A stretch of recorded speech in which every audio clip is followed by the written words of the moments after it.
Friends అందరికీ నమస్తే, welcome to my channel. Dear friends, మనం 9th class social studies Telangana state బోర్డ్లోని 3rd లెసన్ హైడ్రోస్పియర్లో ఉన్నాము. సో దీన్ని మనము జలావరణం అని పిలవడం జరిగింది. ఇది మన 3rd సెషన్. ఈ సెషన్లో మనం చాలా ఇంపార్టెంట్ టాపిక్ అయినటువంటి రిలీఫ్ ఆఫ్ ద ఓషన్ నేర్చుకోబోతున్నాం. Relief of the ocean. Relief of the ocean relief of the ocean sir, relief of the ocean అంటే తెలుగులో ఏంటి? తెలుగులో దీన్ని మనము మహాసముద్ర భూతల స్వరూపం. మహాసముద్ర అంటే సముద్రం లోపల ఎట్లుంటుంది, మహాసముద్ర భూతల స్వరూపం.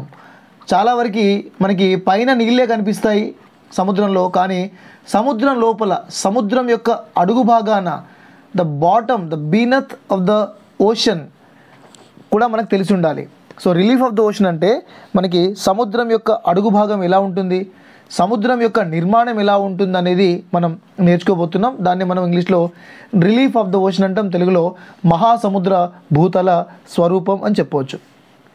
సో మేజర్గా చెప్పాలంటే మనకి భూమిపైన ఎలాగైతే కొండలు, గుట్టలు, పర్వతాలు, లోయలు ఎలాగైతే ఉన్నాయో సముద్రం లోపల కూడా అలాగే ఉంటుంది. అంటే మనం ఏమని రాయొచ్చు తెలుగులో, ఇంగ్లీష్లో the ocean basin, the ocean basins are similar to land surface. Similar to land surface అంటే భూమిపైన ఎలాగైతే ఉంటుందో, కొండలు, గుట్టలు, వాగులు, వంకలు అంటే ఎత్తు పల్లాలు ఎలాగైతే ఉంటుందో సముద్రం లోపల కూడా అలాగే సిమిలర్గా ఉంటుందని చెప్తున్నారు ఇక్కడ. The ocean basins are similar to land surface. Because ఎందుకు? ఓకే, ఎందుకంటే వి ఫౌండ్, దీంట్లో మరి సముద్రం లోపల we found submarine ridges. Submarine ridges అంటే మనం దీన్ని కొండలు అని చెప్పవచ్చు. కొండలు, చిన్న చిన్న కొండలు ఉంటాయి, పెద్ద కొండలు ఉంటాయి. అండ్ ప్లాట్యూస్ అంటే పీఠభూములు కూడా ఉంటాయి లోపల, సముద్రం లోపల పీఠభూములు కూడా ఉంటాయి. తర్వాత క్యానియన్ అంటే మనకి అగాధాలు కూడా ఉంటాయి. అగాధాలు చాలా పెద్ద పెద్ద అగాధాలు.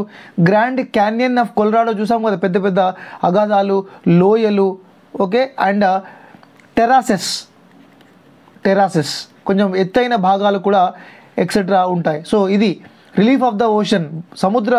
మహాసముద్ర భూతలం అనేటటువంటిది భూమి ఎలాగైతే ఉంటుందో, భూమిపైన ఎలాగైతే ల్యాండ్ ఫీచర్స్ ఉన్నాయో అలాగే ఇక్కడ కూడా అటువంటి ల్యాండ్ ఫీచర్సే ఉంటాయి అని చెప్పడం జరిగింది. ఒకసారి చూద్దాం మరి ఎటువంటి ల్యాండ్ ఫీచర్స్ ఉంటాయో చూద్దాం.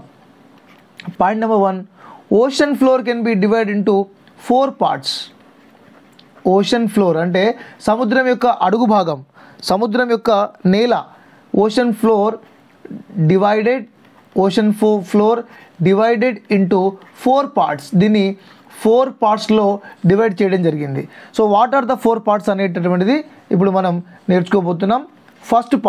ఫస్ట్ పార్ట్ దీన్ని కాంటినెంటల్ షెల్ఫ్ అంటారు. Continental shelf. Sir what is continental shelf? తెలుగులో దీన్ని ఖండ తీరపు అంచు అంటారు. దీన్ని తెలుగులో ఖండ తీరపు అంచు అంటే సముద్రం ఒడ్డుకి మరియు సముద్రానికి ఉన్నటువంటి ప్లేస్ ఖండ తీరపు అంచు. ఓకే, సో కాంటినెంటల్ షెల్ఫ్ అంటే ఏంటి, దీని గురించి ఒకసారి చూద్దాం. ఇది అంటే ఇక్కడ మీరు చూస్తున్నారు కదా, ఇది మనకి ఈ ప్లేస్ అంటే ఇక్కడ నుంచి ఈ ప్లేస్ వరకు, ఇక్కడ నుంచి ఈ ప్లేస్ వరకు. ఓకే, సో ఇది బీచ్ అంటారు కదా, బీచ్. ఇది నేల, ఇది ల్యాండ్. ఓకే, ఇది ల్యాండ్ లోపల నుంచి మనకి 200, ఇక్కడ నుంచి ఇక్కడ ఎంత 200 మీటర్స్. సో అంటే బీచ్ నుంచి ఇసుక ఉన్నటువంటి ప్రాంతం కావచ్చు, నేల ఉన్న ప్రాంతం దగ్గర నుంచి 200 మీటర్ వరకు ఉంటుంది. అంటే కాంటినెంటల్ షెల్ఫ్ అనేటువంటిది ఏంది? It is a border zone. ఇదేంటి? Border. It is the border zone. దేనికి border zone? Border zone between land and sea. Land and సీకి మధ్య ఉంటుంది అది. ఇదంతా సీ, ఇదంతా ల్యాండ్, దీని మధ్య ఉంది. మనము కాంటినెంటల్ షెల్ఫ్గా చెప్పుకోవచ్చు. అంతేకాకుండా ఇది ఎక్కడ ఉంటుంది? Adjacent to the coastal land, adjacent to the coastal land అంటే సముద్ర తీర ప్రాంతం పక్కనే ఉంటుంది. మనం కాళ్ళ వరకు మనకి అక్కడ నిల్చుంటే అలలు వచ్చి మన పాదాలను తాకి వెళ్తాయి కదా, అటువంటి ప్లేస్ అనమాట. ఓకే, అక్కడ నుంచి 200 మీటర్స్ అండ్ ఇక్కడ నుంచి 200, ఈ ప్లేస్ నుంచి ఇక్కడ వరకు 200 మీటర్స్. సో దీన్ని మనం ఏమని చెప్పవచ్చు, ద డెప్త్ ఈస్ 200 మీటర్స్. అంటే జీరో దగ్గర నుంచి ఇక్కడ నుంచి మొదలుకుంటే ఈ ప్లేస్ నుంచి మొదలుకుంటే ఈ ప్లేస్ వరకు 200 మీటర్స్ వరకు దీని యొక్క డెప్త్ అనేటటువంటిది ఉంటుంది. ఇది సముద్ర విస్తీర్ణంలో ఎంత శాతం ఉంటుందంటే it occupies 7.6% of the ocean area. సముద్ర తీరంలో సముద్ర విస్తీర్ణంలో 7.6% విస్తీర్ణాన్ని ఇది మనకి ఆక్యుపై చేస్తూ ఉంటుంది. అయితే వరల్డ్లో లార్జెస్ట్ కాంటినెంటల్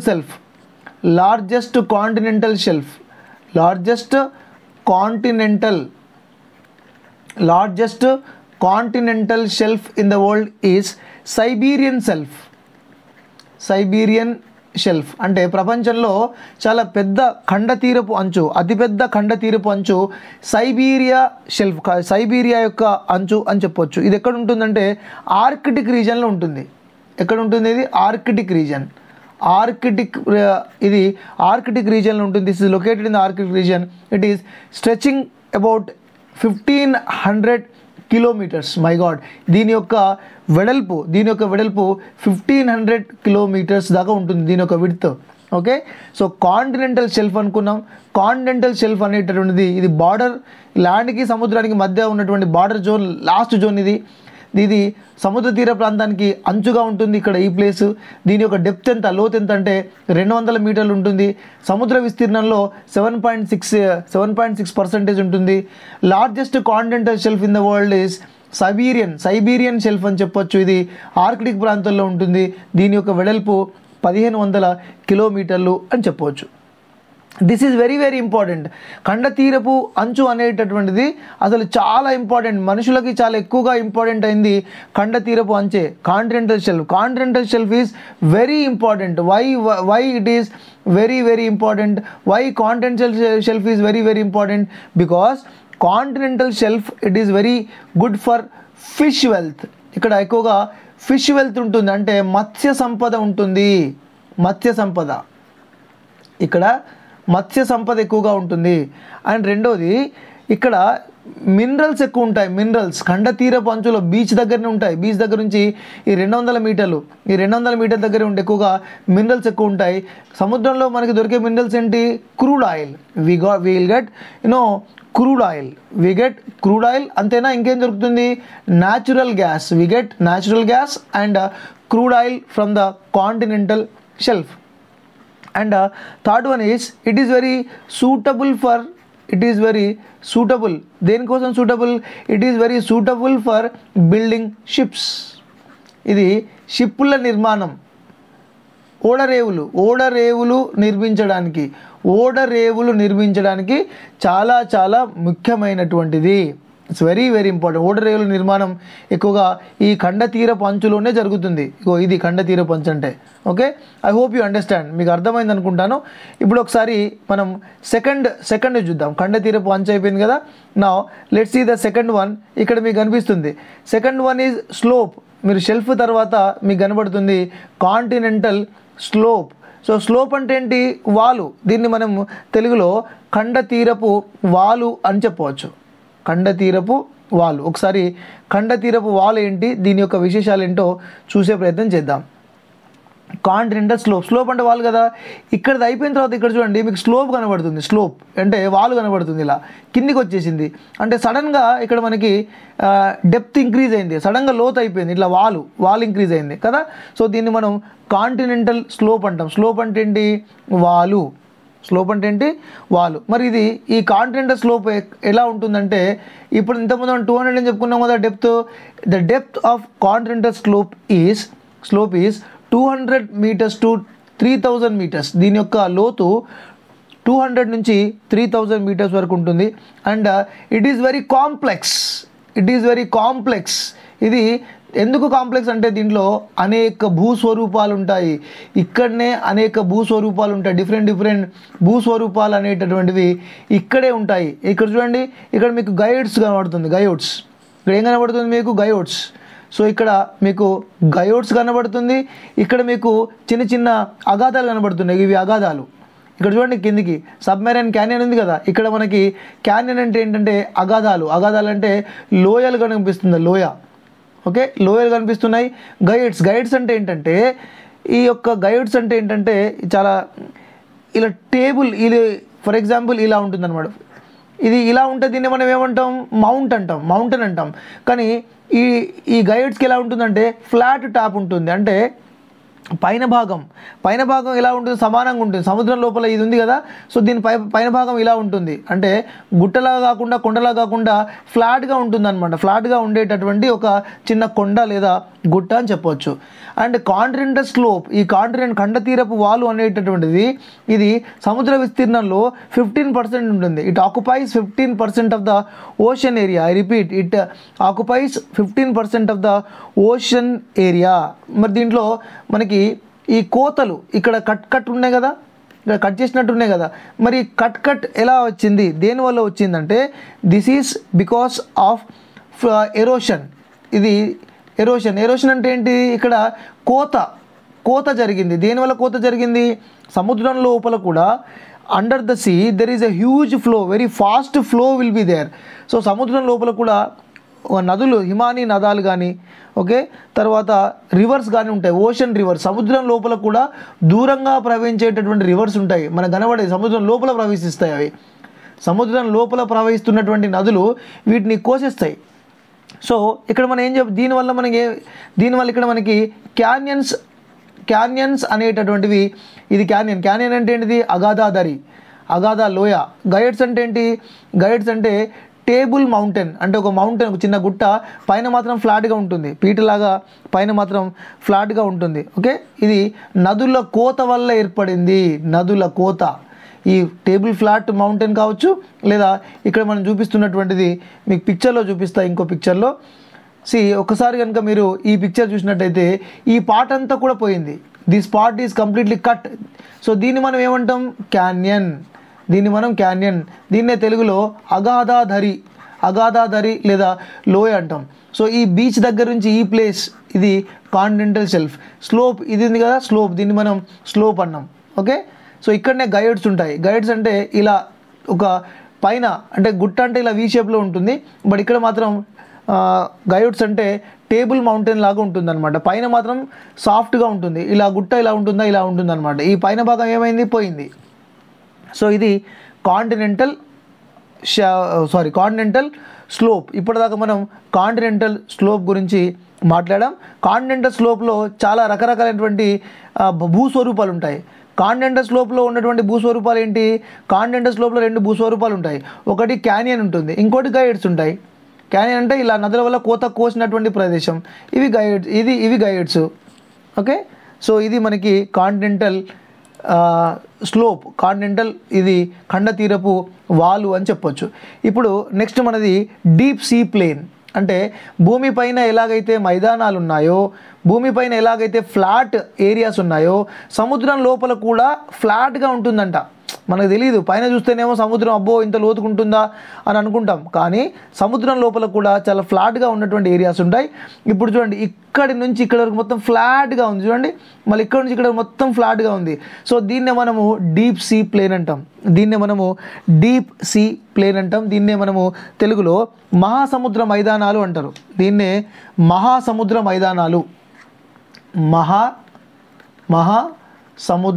మైదానాలు అంటాం. సో మైదానం అంటే మీకు మనకు అర్థమైపోయి ఉంటుంది. సో మహాసముద్ర మైదానాలు, దీని యొక్క డెప్త్ ఎంత అంటే, లోతు ఎంత అంటే 3000 మీటర్స్ టు 6000 మీటర్స్ ఉంటుంది. అండ్ ఇదే చాలా ఎక్కువ ఏరియా, అన్నిటికంటే ఎక్కువ ఆక్యుపై చేసుకునేటువంటి ఏరియా ఇదే. So it accounts 76%. మరి దీని యొక్క సముద్రం యొక్క విస్తీర్ణంలో ఎంత ఉంటుందంటే 76.2% ocean area. It covers 76.2% of the ocean area. సముద్ర విస్తీర్ణంలో 76.2% వరకు ఈ విస్తీర్ణాన్ని ఈ డీప్ సీ ప్లేన్ మహాసముద్ర మైదానాలు ఆక్యుపై చేసుకున్నాయి. అయితే ఇది చాలా ఫ్లాట్గా ఉంటుంది. ఇంతకుముందు రాసాం కదా, flattest, it is the flattest land. So దీన్నే మనము ఇంకేం రావచ్చు, ఫ్లాటెస్ట్ అండ్ స్మూతెస్ట్ పాయింట్. చాలా ఫ్లాట్గా ఉంటుంది చూడండి, చాలా ఫ్లాట్గా ఉంటుంది.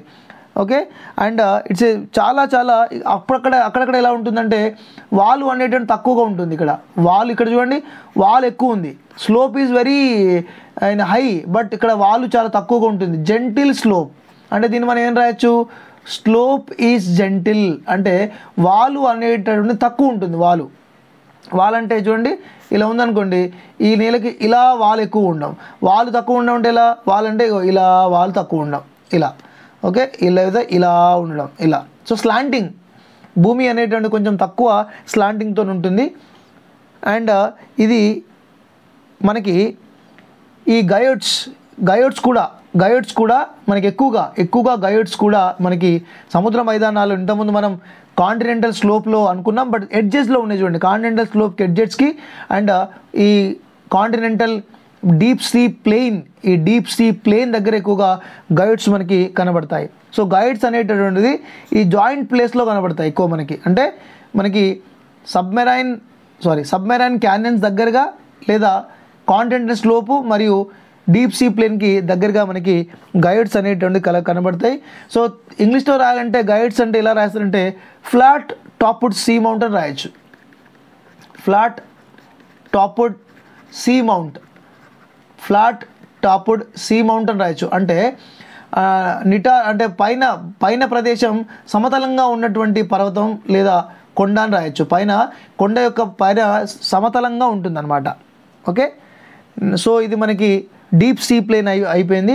డీప్ సీనే మనం ఏమంటామంటే అబీజల్ అని కూడా అనొచ్చు. అబీజల్ ప్లేన్ అంటాం. అబీజల్ చాలా ఇంపార్టెంట్. Abyssal plane, deep sea plane also called as abyssal plane. Deep sea plane also called as abyssal plane. Okay, so next మనకు ఇక్కడ మనకి చూడండి, ఈ ప్లేస్లో మీకు చిన్న మిడ్ ఓషన్ రిడ్జెస్ కనబడుతుంది. మిడ్ ఓషన్ రిడ్జ్ అంటే ఇక్కడ చిన్న గ్యాప్ వస్తుంది చూడండి, little small gap you find in the deep sea plane. So ఇక్కడ ఏం జరుగుతుంది, ఇక్కడ చూడండి వాల్కనో వస్తుంది. ఇక్కడ వాల్కనో వస్తుంది. So volcanic mountain, this is the volcanic mountain is farming.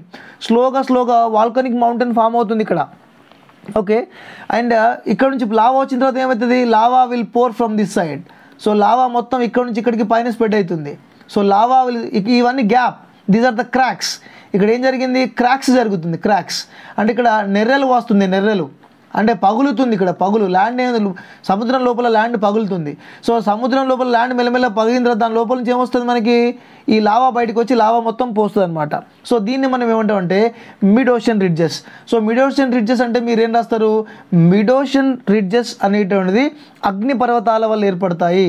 ఇంగ్లీష్లో దీన్ని వాల్కానిక్ ఎరప్షన్స్. సో దీన్ని వాల్కానిక్ మౌంటైన్ అని రాసుకోవచ్చు. వాల్కానిక్ మౌంటైన్ ఇది దేనివల్ల ఫామ్ అయినాయి, these are formed due to the plate tectonic. ఇవి ప్లేట్ టెక్టోనిక్ వల్ల ఫామ్ అయ్యాయి. ప్లేట్ సిస్టమ్ అంటే తెలుసు కదా మనకి. ప్లేట్ సిస్టమ్ అంటే ఇప్పుడు ఇక్కడ ఈ ప్లేటు ఇటు కదులుతుంది, ఈ ప్లేటు ఇటు మూవ్ అవుతుంది. సో ఒక ప్లేట్ అటు ఒక ప్లేట్ ఇటు మూవ్ అవడం వల్ల ఇందులో నుంచి లావా బయటకు వస్తుంది. సో ఇదంతా ఈ ప్లేట్ ఇటు మూవ్ అవుతుంది, ఈ ప్లేట్ ఇటు మూవ్ అవుతుంది.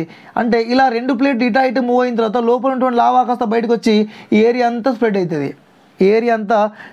సో అప్పుడు ఏం రాదు, ప్లేట్ టెక్టోనిక్ వల్ల వస్తుంది. And magma comes out. దీనిలో నుంచి లావా మాగ్మా వస్తుంది. సో లావా మాగ్మా వచ్చిన తర్వాత ఏమవుతుంది, సీ ఫ్లోర్ స్ప్రెడ్ అవుతుంది. అంటే సీ ఫ్లోర్ స్ప్రెడింగ్ అంటే ఏంటి, ఇక్కడ సముద్రం లోపల కొత్తగా ఒక మైదానం ఏర్పడుతుంది. అంటే ఇక్కడ ఉన్నటువంటి ఈ లావా మొత్తం స్ప్రెడ్ అవుతుంది. ఈ ఏరియా మొత్తం స్ప్రెడ్ అయింది అనుకోండి, ఇక్కడ సముద్రంలో ఏం జరుగుతుంది, new plane will form. New plane will form. So మళ్ళీ కొన్ని సంవత్సరాల తర్వాత మళ్ళీ బయటకు వస్తాయి. ఈ న్యూ కాస్త ఏమైపోతే లోపలికి వెళ్ళిపోతుంది. So the newer one, the older one go inside, newer one come out, older one go inside and newer one come up. So ఇలా ప్రతిసారి చర్య జరుగుతూనే ఉంటుందన్నమాట. సో ఇది మనకి డీప్ సీ ప్లేన్ గురించి. ఓకే, నెక్స్ట్ డీప్ సీ ప్లేన్లో చాలా చాలా ఇంపార్టెంట్ ఏంటంటే మిడ్ ఓషన్ రిడ్జెస్. దీనిలో మనకి మిడ్ ఓషన్ రిడ్జెస్ అని అంటారు. చాలా చాలా important mid ocean ridges. Okay, దీన్ని తెలుగులో మనకు దీన్ని ఏమంటారంటే మిడ్ ఓషన్ రిడ్జెస్ అంటే మధ్య మహాసముద్ర మిట్ట ప్రాంతాలు. మిట్ట ప్రాంతం అంటే ఎత్తుగా ఉన్న ప్రాంతాలు, మహాసముద్ర మిట్ట ప్రాంతాలు. వీటిని మహాసముద్ర మిట్ట ప్రాంతాలు అంటారు. అంటే కొంచెం కొండలాగా మెల్లమెల్ల ఫామ్ అవుతుంది అనమాట. దీనిలోంచి అగ్నిపర్వతం బద్దలు కావచ్చు. ఓకే, అప్పుడు ఏమైతే ఇది స్లోప్ ఉంటుంది, ఇటు స్లోప్ ఉంటుంది, ఇటు స్లోప్ ఉంటుంది.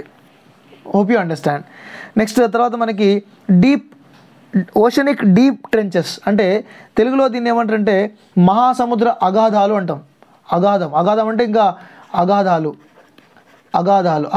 అంటే trenches are very deepest places. మహాసముద్ర అగాధాలు, వీటినే మనము ఓషనిక్ డీప్స్ అంటాం. ఓషనిక్ డీప్స్ అంటే చాలా లోతైన ప్రదేశాలు. ఈ లోతైన ప్రదేశాలు ఎలా ఉంటాయంటే ఒకసారి మీరు కనుక ఇక్కడ చూసినట్టయితే ఇక్కడ మీకు కనబడుతుంది చూడండి, నేను రబ్ చేసే దగ్గర ఓషనిక్ ట్రెంచెస్. సో ఈ ప్లేస్ ఇది చాలా లోతైన ప్లేస్. ఎలా ఉంటుందంటే ఈ లోతైన ప్లేస్, ఇది సముద్రం అనుకుందాం, ఇది మనకి స్లోప్ అనుకుందాం, ఇది మైదానం అనుకుందాం, ఇక్కడ దాకా ఉంటుంది. ఇది ఒక ప్లేట్. సో ఆ తర్వాత సడన్గా ఇలా కిందికి వెళ్ళిపోతుంది. సో యాక్చువల్లీ ఈ ప్లేస్ ఏంటి, మళ్ళీ ఇలా నుంచి ఇలా ఉంటుంది. దీంట్లో అసలు ఈ ప్లేసెస్ ఏంటి అంటే దీస్ ప్లేసెస్ ఆర్, ఇది ఒక ప్లేట్, ఇక్కడ వరకు this is one plate and this is one more plate. So ఈ ప్లేటు మధ్య ఉన్న గ్యాప్ని మనం ట్రెంచెస్ అంటున్నాం. So this is a trenches are the gap between the two plates. ఈ ట్రెంచ్ అనేటటువంటిది గ్యాప్, రెండు ప్లేట్ల మధ్య ఉన్నటువంటి గ్యాప్ని మనము ట్రెంచెస్ అని చెప్పొచ్చు. దీన్నే మనము సన్నని ఇరుకైన లోయ లేదా సన్నని ఇరుకైన కయ్య అని చెప్పొచ్చు. ఒకసారి మీరు ఇక్కడ చూడండి, ఈ ప్లేట్ ఇది ఒక plate, this is plate A, this is plate B. ఈ రెండింటి మధ్య గ్యాప్ వచ్చేసింది. ఈ రెండింటి మధ్య గ్యాప్ని మనం డీపెస్ట్ ప్లేస్ అంటాం. దీన్నే మనము ట్రెంచెస్ అంటాం. Mostly trenches are located near the continent. మనం ఎక్కడ అనుకుంటామంటే సముద్రాలలో మధ్యలో లోతు ఉంటుంది కావచ్చు. In the middle of the ocean the more deep will be there అనుకుంటాం. నో, ఇక్కడ చూడండి, ఇది ల్యాండ్కి దగ్గరే డీప్ ఉంది. Because it depends upon the plate. ఇది దేని మీద డిపెండ్ అవుతుందంటే ప్లేట్ మీద. ఫర్ ఎగ్జాంపుల్ ఈ ప్లేట్ ఇక్కడ కలుసుకుంటుంది. సో కాబట్టి ఇక్కడే లోతు ఎక్కువ ఉంటుంది. So these are the narrow trenches. ఏమని రాయొచ్చు మనము, these are the narrow trenches. ఇవి చాలా నారోగా ఉంటుంది, అంటే సన్నగా ఉంటాయి అన్నమాట. So this depth is about around, దీని యొక్క లోతు ఎంత ఉంటుందంటే 6,000 మీటర్స్ ఉంటుంది. అండ్ మనం ఏమనుకుంటాం, ఈ ట్రెంచెస్ అనేటటువంటిది సముద్రంలో లోతు ఎక్కడెక్కువ ఉంటుందంటే సముద్రం మధ్యలో సార్ చాలా దూరంగా ఉంటుంది అనుకుంటాం. But most of the trenches are located near the continents. ఖండాలకు దగ్గరగానే ఉన్నాయి. We think that deepest trenches may locate in the deepest places and very far, but trenches mostly locate near the continent. Trenches ekkada unnai? Trenches located near the continents. అంటే సముద్రాలకు దగ్గరగానే లోతైన, అంటే ల్యాండ్కి దగ్గర, ఖండాలకు దగ్గరలోనే. Trenches located near the continents. సముద్రాలలో ఉన్నటువంటి అగాధ లోతైన ప్రదేశాలు ఖండాలకి దగ్గరలోనే ఉన్నాయి. ఓకే, సో ఇప్పటి వరకు 57 అగాధాలు, 57 ఏమంటారు ట్రెంచెస్ని మనం ఐడెంటిఫై చేసాం. 57 ట్రెంచెస్ వేర్ ఎక్స్ప్లోర్డ్. 57 వరకు అగాధాలని అధ్యయనం చేశారు. మరి ఈ ట్రెంచెస్ వల్ల ఏం తెలుస్తుందంటే ట్రెంచెస్ దగ్గరనే వాల్కనోస్ ఉంటాయి. ట్రెంచెస్ దగ్గరే మనకి ఎర్త్క్వేక్స్ వస్తాయి. Okay, earthquakes. So trenches are very useful to study the plate tectonic movement. So plate మూమెంట్స్ని స్టడీ చేయాలంటే ట్రెంచెస్ను స్టడీ చేయాలి మనం. We need to study the trenches. And ఎందుకంటే ట్రెంచెస్ స్టడీ చేస్తేనే ఈ ప్లేట్ ఇటుపోతుంది, ఈ ప్లేట్ ఇటుపోతుంది అర్థమవుతుంది. అండ్ ట్రెంచెస్ దగ్గరనే వాల్కోనో ఎరప్షన్ ఎక్కువ ఉంటుంది, అగ్నిపర్వతాలు బద్దలైతే ఇక్కడనే. ట్రెంచెస్ దగ్గర ఎక్కువగా ఎర్త్క్వేక్స్ వస్తాయి. ఓకే, సో సముద్రాలలో లోతైన ప్రదేశాలు ఎక్కువ ఉంటాయి, ఖండాలకు దగ్గరగా ఉంటుంది, ఖండాలకి చాలా దగ్గరగా ఉంటుంది. ఒకసారి కనుక మీరు చూసినట్టయితే ఇక్కడ చూడండి, ఈ ప్లేస్లోంచి లావా బయటకు వస్తుంది, ఈ ప్లేస్లోంచి లావా బయటకు వస్తుంది. ఇది ల్యాండ్, ఈ ల్యాండ్కి దగ్గరగానే ఉంది లోతైన ప్రదేశం, ల్యాండ్కి దగ్గరలోనే లోతైన ప్రదేశం ఉంటుంది. అంటే లోతైన ప్రదేశాలు ఖండాలకు దగ్గరగా ఉంటుంది. Most of the deepest places are locate near the continents అని మనము రాయవచ్చు. ట్రెంచెస్ని ఎందుకు స్టడీ చేయాలి? ట్రెంచెస్ని మనం ఎందుకు స్టడీ చేయాలి అంటే we will know about the earthquakes, we will know about the plate movement and will know about the volcanoes. మనకి అగ్నిపర్వతాల గురించి, తర్వాత ఎర్త్క్వేక్స్ గురించి అంటే భూకంపాల గురించి తెలుసుకోవాలంటే ప్లేట్స్ మనం నేర్చుకోవాలి, ప్లేట్స్ గురించి తెలుసుకోవాలి. ఎందుకంటే ప్లేట్స్ అనేటువంటిది ఒక ప్లేట్ ఇటుపోతుంది, ఇంకో ప్లేట్ ఇటుపోతుంది. అంటే ఇలా ప్లేట్ ఇటుపోయినట్టు ఏమైతే ఇక్కడ లో ఏర్పడుతుంది. ఒక ప్లేట్ ఇటు వస్తుంది, ఒక ప్లేట్ ఇలా ఇటు వస్తుంది. ఈ రెండు గుద్దుకుంటే ఏమవుతుంది? మనకి మౌంటైన్స్ ఫామ్ అవుతాయి. ఏం ఫామ్ అవుతాయి? మౌంటైన్స్ ఫామ్ అవుతాయి. ఓకే, ఇప్పటి వరకు మనం ట్రెంచెస్ నేర్చుకున్నాం కదా. So there are 3 important trenches are there. One is challenger trench అంటారు. Challenger or Mariana trench. It is located in the Pacific. ఇది పసిఫిక్ ఓషన్లో ఉంది. దీని యొక్క డెప్త్ ఎంత అంటే 11022 metres, 11,022 metres challenger. And second one is Puerto Rico. దీన్నే మనము నేవ్స్ అంటారు. It is located in Atlantic. ఇది ఎక్కడుందంటే అట్లాంటిక్లో ఉంది. దీనిది 10,475 metres. And third one is Java trench. ఇది ఎక్కడుందంటే ఇండియన్ ఓషన్లో ఉంది. దీని యొక్క డెప్త్ ఎంత అంటే 7450 మీటర్స్. సో ఇదండి. So challenger is the deepest one. ఛాలెంజర్కి మరో పేరేంటి? మరియానా. పసిఫిక్లో దూకేయమంటే దూకేస్తానే నీకోసం ఉంది కదా. పసిఫిక్లో అంటే ఇక్కడ దూకాలి, ఇక్కడ దూకితే మనకి ప్రపంచం ఏదో కనబడుతుంది. Okay, next let us see about another important thing about isobaths. అసలు ఐసోబాత్స్ అంటే ఏంటో చూద్దాం. ఓకే, ఐసోబాత్స్. సార్ ఐసోబాత్స్ అంటే ఏంటి? Isobaths are the imaginary line. These are the imaginary line on a map that connects of equal depth. సముద్రంలో సమంగా లోతున్నటువంటి ప్రదేశాన్ని equal depth అంటే ఇది మహాసముద్రం అనుకుందాం. ఈ సముద్రంలో ఈ ప్లేస్లో సేమ్ లోతుంది, ఈ ప్లేస్లో సేమ్ లోతుంది. సో కాబట్టి ఈ లైన్ ఈ రెండింటిని జాయింట్ చేస్తుంది. సో దీన్నే మనం ఐసోబాత్ అంటాం. అంటే దీన్ని సమలోతు గీతలు ఏమంటారు? దీన్ని సమలోతు గీతలు. ఉపరితల నుంచి ఒకే లోతు అంటే తెలుగులో ఏం రాయొచ్చు? ఒకే లోతు ఉన్న ప్రదేశాలను కలిపే రేఖ. ఒకే సముద్రంలో రేఖలు, ఒకే లోతు ఉన్న ప్రదేశాలను కలిపే రేఖలు. ఎక్కడ? సముద్రంలో ఒకే లోతు ఉన్నటువంటి ప్రాంతాలను కలిపే రేఖలు. వీటినే మనము డెప్త్ కాంటూర్స్ అని కూడా అంటారు. వీటిని ఇంగ్లీష్లో ఏమంటారంటే డెప్త్ కాంటూర్స్.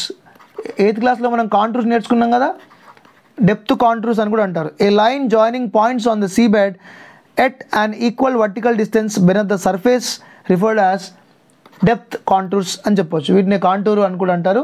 ఒకసారి మీరు చూడండి ఇక్కడ. ఓకే, ఇక్కడ ఫర్ ఎగ్జాంపుల్ ఇక్కడ లోతు సేమ్ ఉంది, ఇక్కడ లోతు సేమ్ ఉంది. ఈ రెండింటిని కలిపే గీత.